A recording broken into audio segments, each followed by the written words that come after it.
Hello and welcome to CoreTV News at 4. I am Omotayo Alo. The demolition order of Governor Rochas Okorocha, the Owerri beautification exercise, has in no doubt left some of the residents in Imo State in a state of tragedy, even though the plan of the government is good and in no way meant to hurt anyone in the state. The way and manner the demolition exercise is being carried out need to be revisited before it throws the state into a crisis zone. The demolition exercise, which has been on for quite some days now across the state, took a different dimension in Owerri as the personnel conducting the exercise tries to destroy chanters along the Douglas Road. The claim by a pirate radio station that President Muhammad Buhari expressed anti-Igbo sentiment with the BBC Hausa is completely false, malicious and slanderous. According to the media aide of the president, Garba Shehu, the voice being ascribed to the President Buhari in the recording repeatedly played back by the pirate radio station is definitely not the president's, and the claim that the station got the recording from a BBC interview is totally untrue.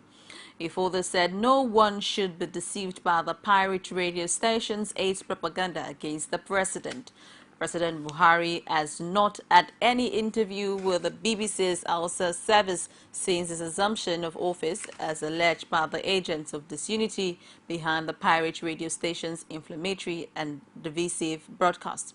He further said the last interview the president had with the BBC Hausa service, lasting not more than 5 minutes, was on the day he was declared winner and given the certificate of return as president-elect by the Independent National Electoral Commission. The presidency has released details of President Muhammad Buhari's 4-day official visit to the United States, where he is slated to hold high-level talks with President Barack Obama.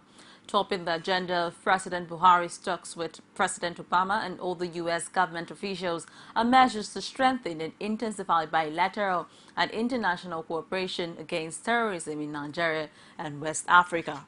The president, who will meet with President Obama at the White House on Monday, July 20, is expected to hold further discussions with the chairman of the United States Joint Chiefs of Staff, General Martin Dempsey, and the Deputy Secretary of Defense, Robert Work, on military and defense cooperation. He also met with Vice President Joe Biden and conferred with the U.S. Attorney General Loretta Lynch, the U.S. Secretary of Treasury Jack Lee, the U.S. Secretary of Commerce Penny Pritzker, and the U.S. Trade Representative Michael Froman on United States support for his administration's war against corruption, as well as fresh measures to boost Nigeria-United States trade relations. Before leaving Washington, D.C., President Buhari will address the United States Chamber of Commerce and Cooperate Council for Africa. The federal government has warned Nigerians to be mindful of the activities of admission racketeers, demanding payment before scholarship and admission applications are processed. Permanent Secretary in the Ministry of Education, Makjan Uwankobiala, gave the warning while briefing journalists in Abuja on recent development involving the Federal Scholarship Board and admissions into unity schools and federal universities. According to him, the fraudsters are in no way related with the ministry or the board, whose official channel of interaction with the public is its website www.fsb.gov. And we want to emphasize it, that the ministry does not charge money to offer admission at any level. If a candidate is not selected on national merit, state quota or other criteria, there are no agents that will be paid to make the admission possible. We advise the general public and all parents, all stakeholders, all sponsors of the children and Nigerians in general to be mindful of admission racketeers. The general public is hereby informed that these fraudulent persons have no relationship with the Federal Ministry of Education and the Federal Scholarship Board, and that no money is collected for processing and awarding scholarship for admission into the Unity colleges or any federal institution.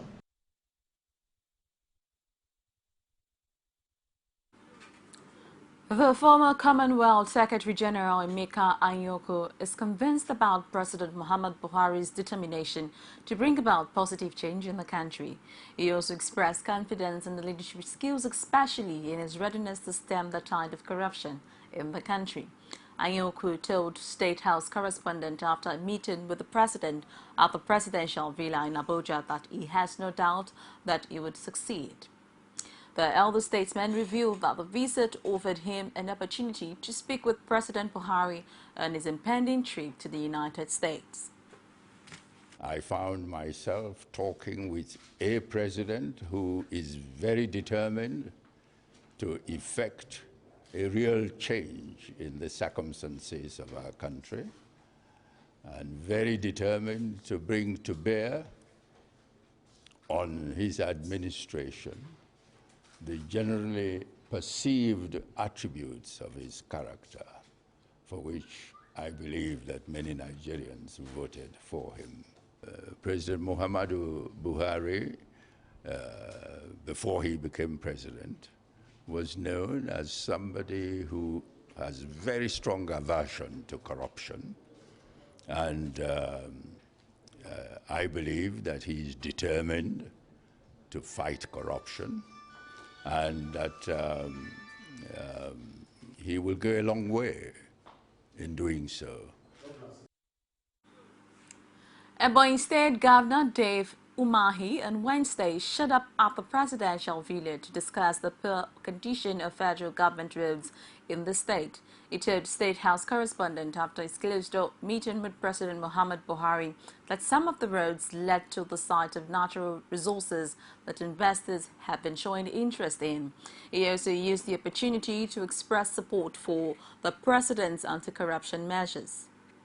We have issues in Ebonyi State. We have the solution to the problems of the nation in the area of agriculture, in the area of mineral resources like cement, like lead, zinc, bauxite, copper, and even coal, and very large deposit of salt as well. So a lot of investors, on hearing the patronage Mr. President intends to give to local production of these items, besiege the Ebonyi State. They want to invest in these areas. And we have issues. These sites, the roads leading to these sites are federal roads. So they are very difficult to assess, they find it very difficult to assess these sites. And so I came to ask Mr. President for two things. One, some banks are willing to lend money to Ebonyi State to construct these roads, and they want assurance from federal government that when they lend us money to construct this road, the federal government will reimburse them the funds they will lend to Ebonyi State government. The former governor of Adamawa State, Murtala Iyako, has denied the claim made by the Economic and Financial Crimes Commission that he was responsible for the death of two of its witnesses. He has consequently decided to sue the commission and its lawyer, Rotimi Jacobs, who dropped subtle hint on the death of two witnesses while opposing bail for Iyako and his two sons on July 10. In the press statement made available by Iyako's lawyer, Mohammed Zakari, the ex-governor described the allegation as baseless and unfounded. Bakari explained that, contrary to EFCC's insinuation, the two witnesses lined up to testify against his client died in hospital after battling with ailment. The ex-governor and his fellow accused persons who have been granted bail are facing a 37-count charge of laundering public funds in excess of 40 billion naira levied against them by the EFCC. 7 witnesses lined up by the All Progressives Congress on Thursday told the Akwa Ibom State Governorship Election Petition Tribunal sitting in Abuja that there was no election in the state. It was after the tribunal turned down a bid by the PDP for the disqualification of the witnesses on grounds that their statements did not bear their names. In the short ruling, Tribunal Chairman Justice Sadiq Umar upheld the argument of the plaintiff counsel to allow their testimony. He also fixed a July 22 date for the cross-examination of the witnesses. Some meaningful and appreciable progress with respect to continuation of hearing in respect of this petition. As a result of the progress that we have been able to make today now, we have called thus far a total of 7 witnesses. So I can tell you authoritatively that we are making appreciable progress in respect of the petition. The hearing, of course, continues. Okay. When, sir? Well, it has been adjourned to 22nd of this month for continuation, which is Wednesday next week. Well, what happened in the tribunal is fairly straightforward. It was the hearing.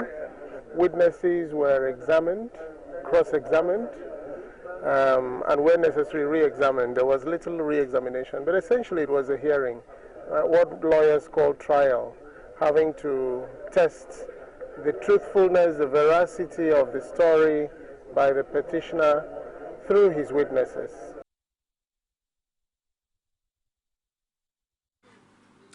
We'll be back after this break. Stay tuned.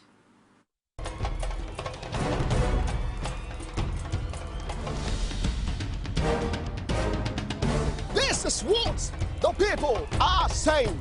You don't run a big economy with generator. They need to do more in terms of energy and power. Many things to do for this Nigeria about lights, water, and new TT. For Nigerians that are not gullible, we know that good laws have done nothing good for this country. Buhari won the election convincingly. Talk to her husband that you should keep promise about what you said, and because people are watching you, you know, another election is coming. Because some people will strong for Yoruba land, will be strong man, you don't die. This nation is moving forward. The best is going to take place. The people giving voice to the voiceless. Welcome back, and if you're just joining us, it's CoreTV News at 4, and for more news and information, do also join us on our social media platform, facebook.com/CoreTV News. You could follow us and also tweet at us at our Twitter handle at CoreTV News NG. Also get more details on our YouTube channel, youtube.com/CoreTV. Leave space and news. The Ekiti State Governor, Ayodele Fayose, has denied allegations saying he has vested interest in the set of kings he presented staff of office to recently. The A-State presentation of staff of office to Ogoga of Ikere hours after his announcement has fueled speculations that the government is hand in glove with some contenders to the various vacant obaships too. Rashid has more. Within the space of 1 week, Governor Ayodele Fayose has presented staff of office to 2 monarchs in the state. Aside the Namata Soul among contenders to the vacant stool, Ekiti public were taken aback by the fast approach of the governor in announcing the names of the approved obas and the rush in the presentation of staff of office. Another of such is the Olohan of Erigion, Obade Goroyo Moshebi.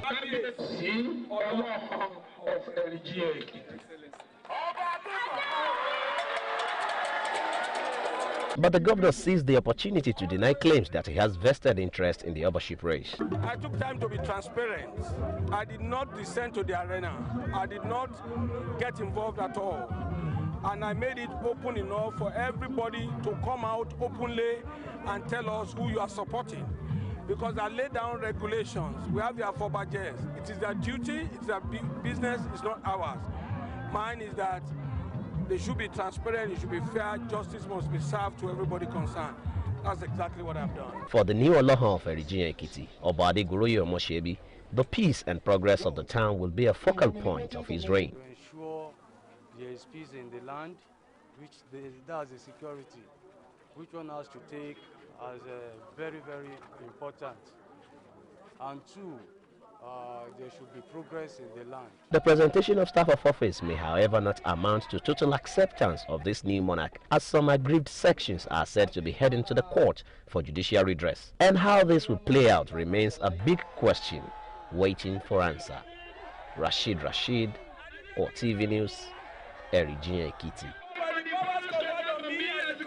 Kaduna State government has expressed its readiness to create more jobs by boosting the agricultural sector.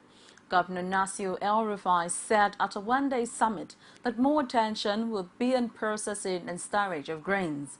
He also indicated that local farmers will be trained in beekeeping and pollination services.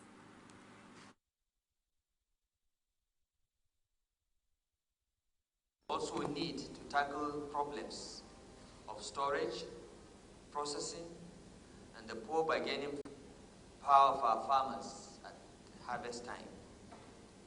Farming remains back-breaking work. We must make it less stressful and more if the agricultural sector is to realize its potentials as a major driver of growth and job creation.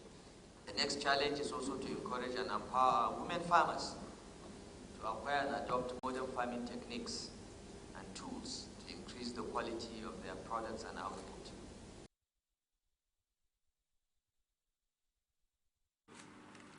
As government at all levels explore ways of reducing the unemployment rate in the country, experts say tapping into the positive opportunities on the internet will assist in reducing the rate of unemployment in the country. This formed the main point of speeches delivered at the second Earth Series Student Summit. Abiola Oluwole has more. The high rate of unemployment in the country, providing jobs for the teeming population with the youth in focus, remains a mirage for successive administration in Nigeria. The Earth Students Summit is a platform created to engage the youth on how to tap into the opportunities presented by technology to reduce unemployment to the barest minimum in the country. According to the organizers of the summit, exploring ways of driving our digital economy will turn the fortunes of most unemployed around. It's extremely important for our young people to begin to realize that we can't just be consumers of technology. We have to drive technology, okay? And we have to drive technology by using the existing tools. And we're pulling together the best minds, the best hands in this field to speak to these young people, to expand their mind on how to better use the tech space in terms of the internet or the digital social media for the betterment of the country. Participants at the event say the summit has armed them better opportunities provided by the internet.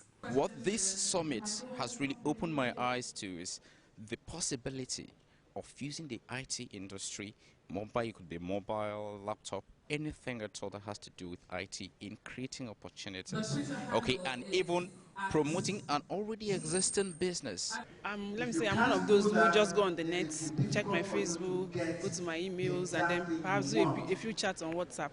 I never really thought beyond doing more than that. But from the little I've learned now is that with that key in my hand, that phone in my hand, going on the internet, I can do much more than that. I can actually add value to myself, not just being a consumer, but also a producer. According to analysts, more enlightenment presented by gatherings such as this will afford relevant government agencies to address the unemployment challenges in the country.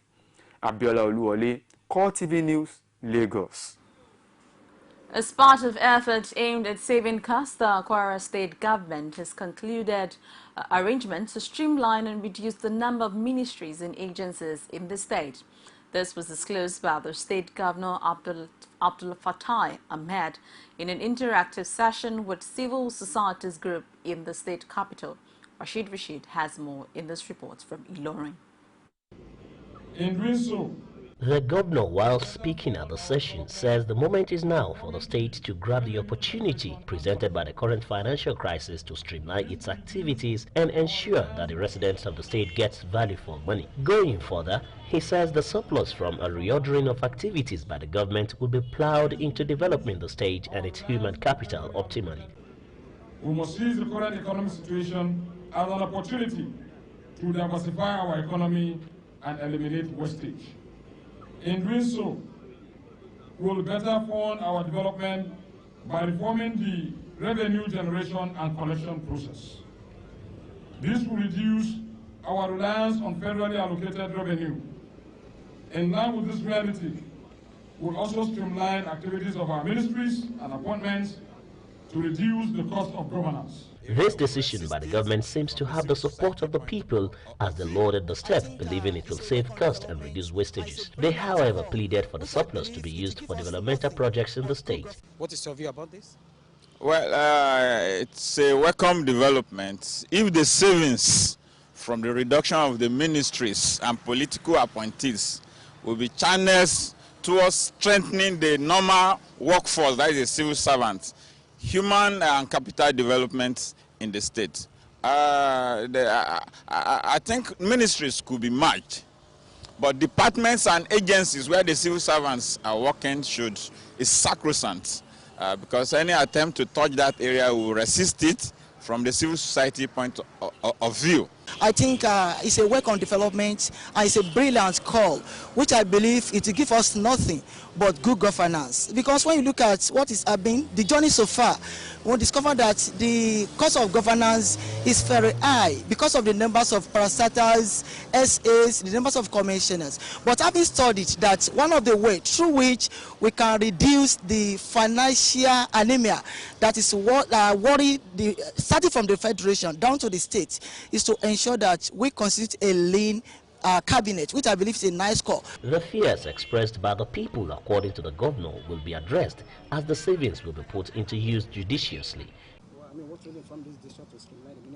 Well, it's not unconnected with the current drop in our allocations and, of course, in our resources that is required to run government. It is clear that we cannot continue to do business the way we used to in the past.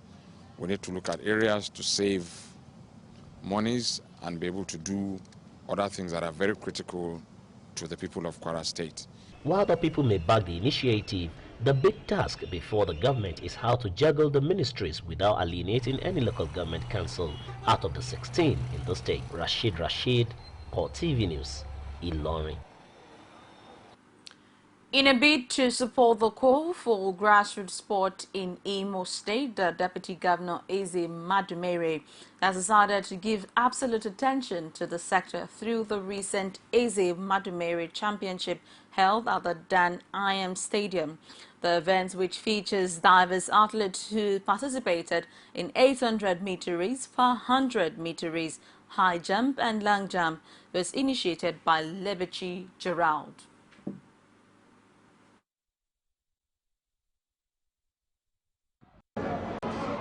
Since God gave me the grace, I said, let me give back as little as I can to the society.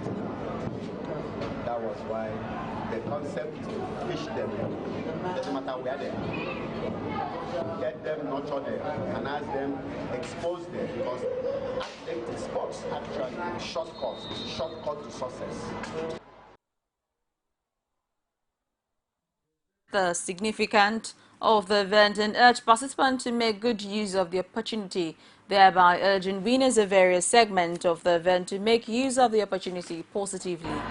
Sportsmen and women, you are healthy people who are physically and mentally sound. Sports has made more famous men and women than any other vocation. Do not bring shame to your family. Local government and states at large by joining bad gangs and even courtesy in your school.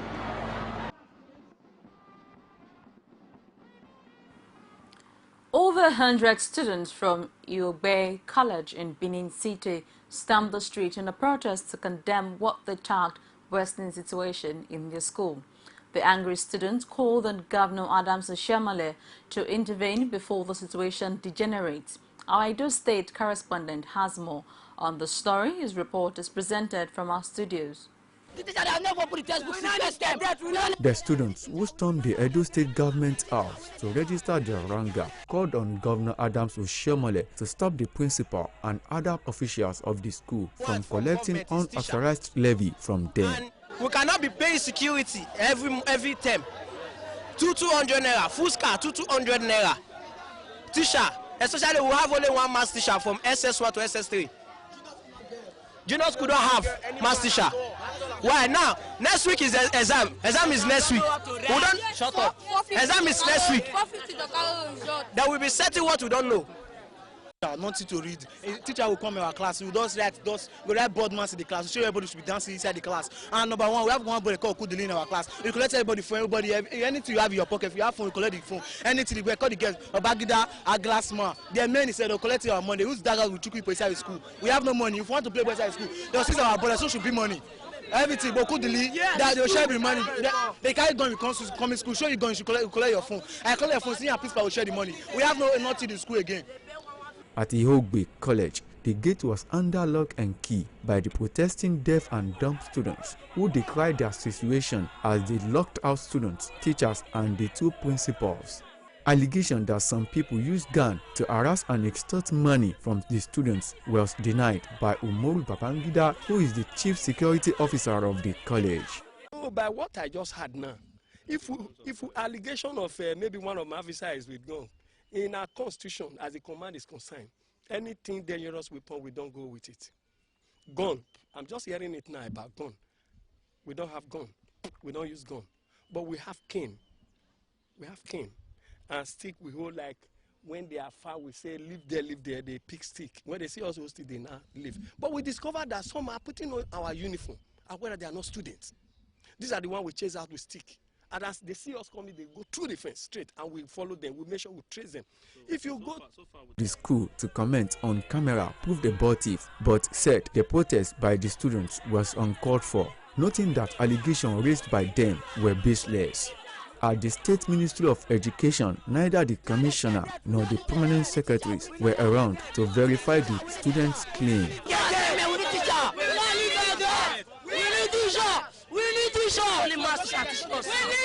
In line with its resolve to cut the cost of governance, the Kaduna State government has announced the retirement of 20 permanent secretaries. This follows the decision to streamline ministries in the state from 19 to 13 as part of efforts to free up resources for schools, hospitals, roads and other public goods. Special Assistant Media and Publicity to the Governor Samuel Aruwan said there will only be 13 permanent secretaries for the 13 ministries.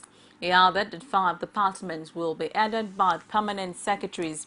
These are the Public Service Office, the Bureau of Establishment, Political and Economic Affairs, Cabinet and Security Services and General Services. This will bring the total number of permanent secretaries in the civil service to 18. Sickle cell disease, which is a group of inherited red blood disorder, has affected thousands of people all over the world. Although it cannot be cured, it can be managed. In this light, of a support group to macro sickle cell disease support group has taken it upon itself to create awareness and provide free screening for those affected by the disease.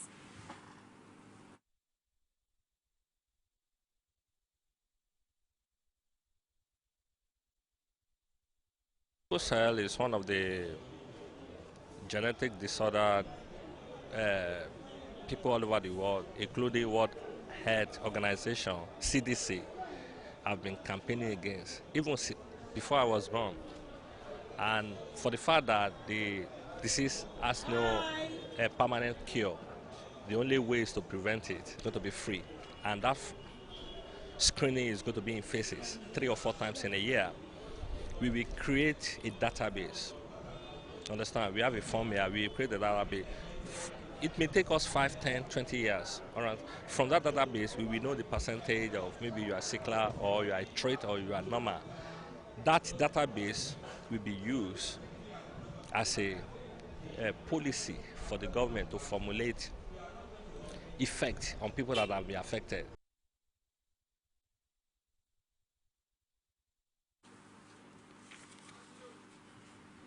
Following the spike in the number of deaths recorded from the outbreak of cholera in Plateau State and the devastating effects which has reached an alarming rate, the officials from the state's Ministry of Health have confirmed that over 160 cases of cholera has been recorded.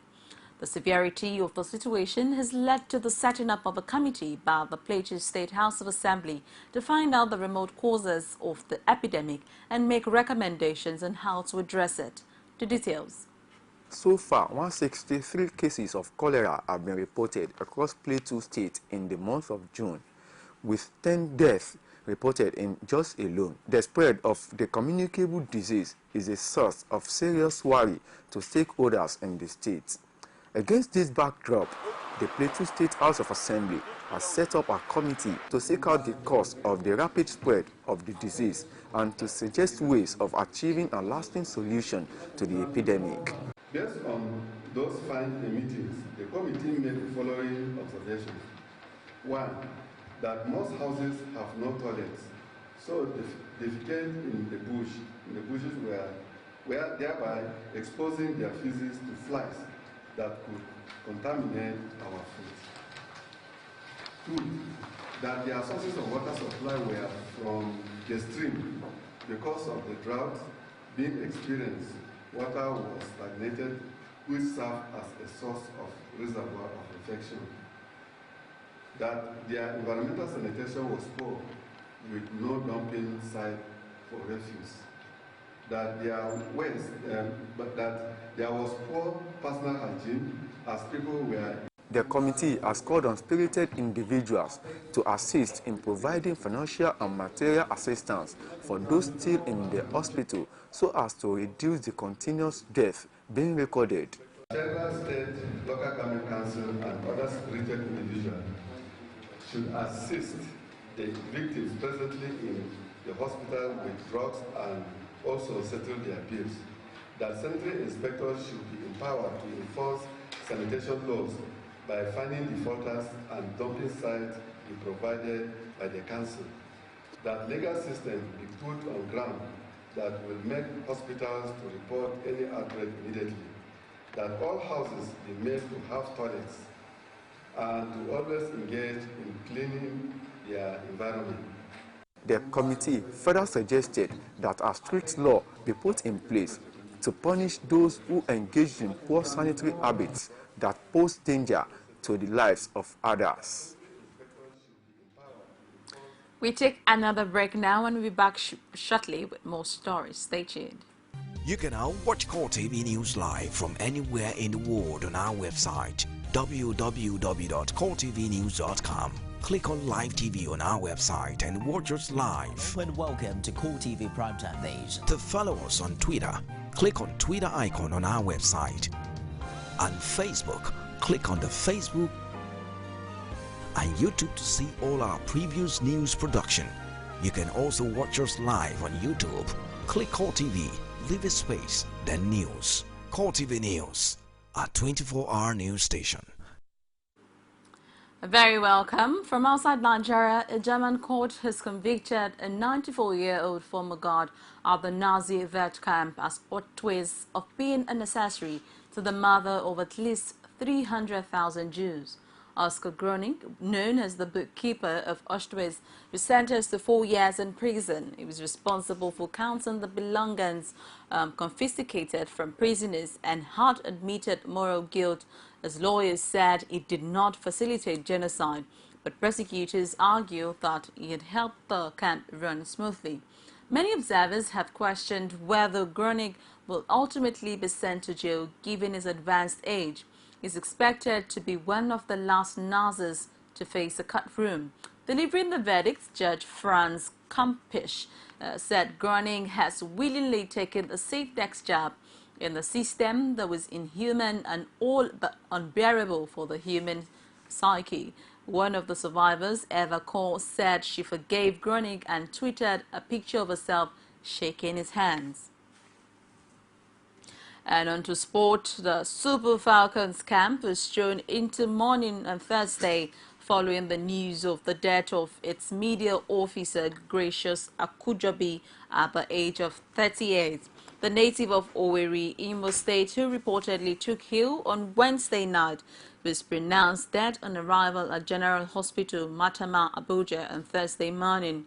An official of the Nigerian Football Federation has described the death as a great tragedy, adding the federation is in mourning. Until her demise, Akujabi was also a sports journalist with Prompt News Online, whose first assignment with the senior national female side was in 2011, before a return in 2013 after a stint with the female under-17 side in 2012.